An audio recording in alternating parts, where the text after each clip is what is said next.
Hey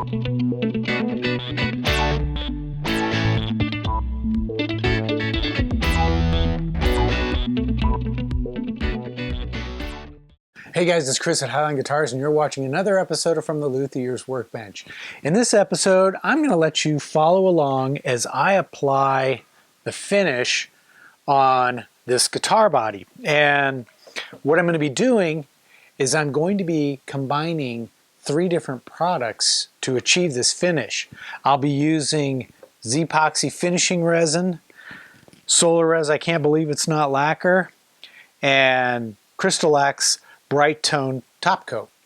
Now you're probably wondering, why would I combine 3 different finishing products when in truth one should suffice? Well, each of these products possesses a unique feature, and by combining those products together I can take advantage of those features to achieve a really nice finish on this guitar body. And best of all, it's a process that it may seem somewhat complicated at first as you're watching this, but in truth it's really not that difficult to do, and it can be achieved very quickly. So I'll put links, affiliate links, in the description down below so that you can check out these products if you're interested. And without further ado, let's get started. Before I can start applying finish to this guitar body, I had to thoroughly sand the surface of the raw wood in order to remove tool marks, scratches, dings, and any other surface flaws that were left over from carving the body. To do this, I started sanding the entire body with 80 grit sandpaper while taking care to sand in the direction of the wood grain. I also did my best to avoid sanding the binding except where it meets the wood. Once I was satisfied with the surface condition, I switched to 100 grit in order to remove the scratches left by the 80 grit. Then I continued with 120, 150, and finally 220 grit. Between each grit change, I cleaned off the dust to prevent grit contamination. I also examined the surfaces by holding the body up to a bright light. When I was satisfied the body had been sanded to perfection, I was ready to apply the first finishing product, and the product I used was z-poxy finishing resin. The reason I chose this product to start with was because I like the way it enhances the natural color of the wood and its grain structure. Z-poxy is a 2-part system, and it has to be mixed in equal parts. Unlike other 2-part epoxies, z-poxy has a very thin viscosity and a long working time of about 30 minutes, and that makes it easy to apply.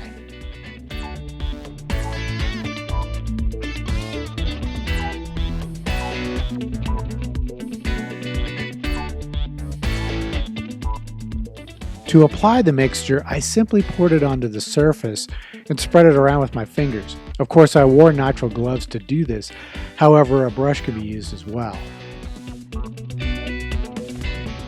Once I had covered the top of the body, I used a clean cloth to smooth out the z-poxy before it had a chance to tack up. And here's a tip. Fold up the cloth so that the edges won't drag over the surface. Otherwise, you'll leave lint particles all over the surface as I did.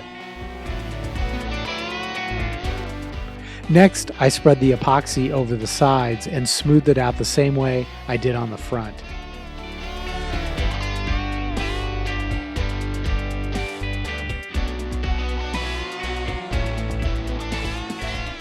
And finally, I applied the mix to the back and smoothed it out as well.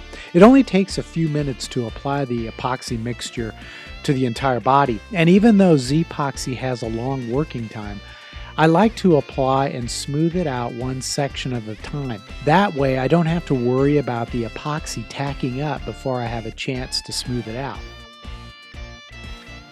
After applying and smoothing the z-poxy, I used my gloved fingers to remove those pesky lint particles from the surface before it had a chance to tack up.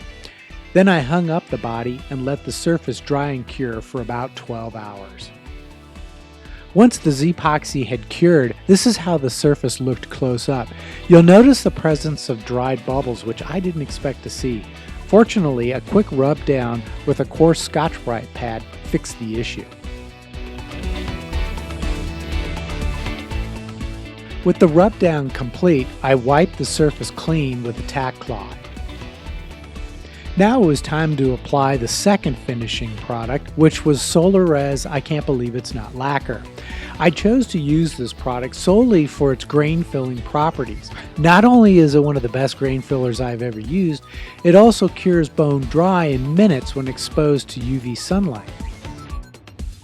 Solarez I Can't Believe It's Not Lacquer can be brushed or sprayed on. I chose to brush it on since spraying is best done with a gun dedicated to its use. I may do that in the future since spraying is faster. After applying a thin coat of Solarez to the entire surface, I exposed the body to sunlight for several minutes on each side. As you can see, after curing the first coat, the surface is somewhat rough. That means a second coat will be needed to get a smooth surface. Before I can apply the second coat, the previous coat has to be scuff sanded with 220 grit sandpaper first. Scuff sanding will give the second coat a better surface to adhere to properly. It'll also reduce the first coat's bumpy texture so that the second coat can flow out more smoothly. After scuff sanding, the surface was vacuumed and cleaned with a tack cloth to remove all traces of the sanding residue. The second coat was brushed on and cured exactly the same way as the first coat. And as you can see here, the second coat flowed out and cured much more smoothly. As soon as the second coat was cured, I proceeded with a more thorough level sanding using 220, 320, and then finally 400 grit sandpaper. The goal here is to eliminate any shiny spots in the surface, which represent low spots in the finish. The entire surface has to present a uniform matte sheen. With the surface uniformly leveled, I vacuumed off the sanding dust and followed with a tack cloth. Then, as an extra precaution, I wiped the surface with a clean cloth dampened with alcohol to ensure no residue remained. Then I masked off the neck pocket to protect the raw wood for later on when I glue in the neck. Then it was time to apply the final top coats. For this step, I chose to use Crystalac's water-based bright tone. The reason I went this route is because I want the top coat to have a satin sheen. Solarez I Can't Believe It's Not Lacquer is only available as a high gloss at the time I made this video. Also, since Bright Tone is water-based, cleanup is a breeze. There's almost no odor, and compared to other similar products, it has a superior scratch resistance when it's fully cured.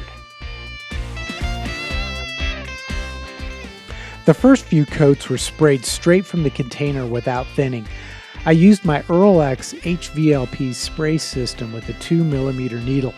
For the final 3 coats, I added a small amount of Crystalac retarder in order to allow better flow out and a smoother surface. Each coat was sprayed about 2 hours apart, which afforded me the opportunity to skip having to scuff sand between each spray session. After the final coat was applied, the body was hung up to dry overnight.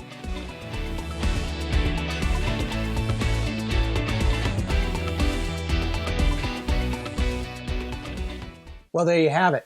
The finish is now complete. And it's really, I know it seems kind of complicated with all the different steps that are involved, but in truth, from start to finish, it only took me 2 days to apply all 3 of the products. And if you're able to spray your clear coats in an environment that is relatively dust-free, at this stage, you'd be ready to go on to final assembly of the guitar. There's nothing else you would need to do. However, as is typical with a lot of us who are working and applying finishes in our workshops, there's always that potential for some dust and lint spots to settle on the surface as it dries. So if that happens, all you really need to do is a light sanding with about a 600 to 1000 grit sanding pad, and then follow it up with a rub down using one of these really fine Scotch-Brite pads. And since I was going for a satin finish that shouldn't be an issue at all. And if I was going for a high gloss finish, I would just simply proceed with my usual level sanding, polish sanding, and then buffing. So I hope this video has been informative and something that will inspire you on one of your future guitar projects. And, you know, if you're a subscriber, great, give me a thumbs up. You know, if you have any questions or comments, leave them in the comment section below. I'll try to do my best to answer them.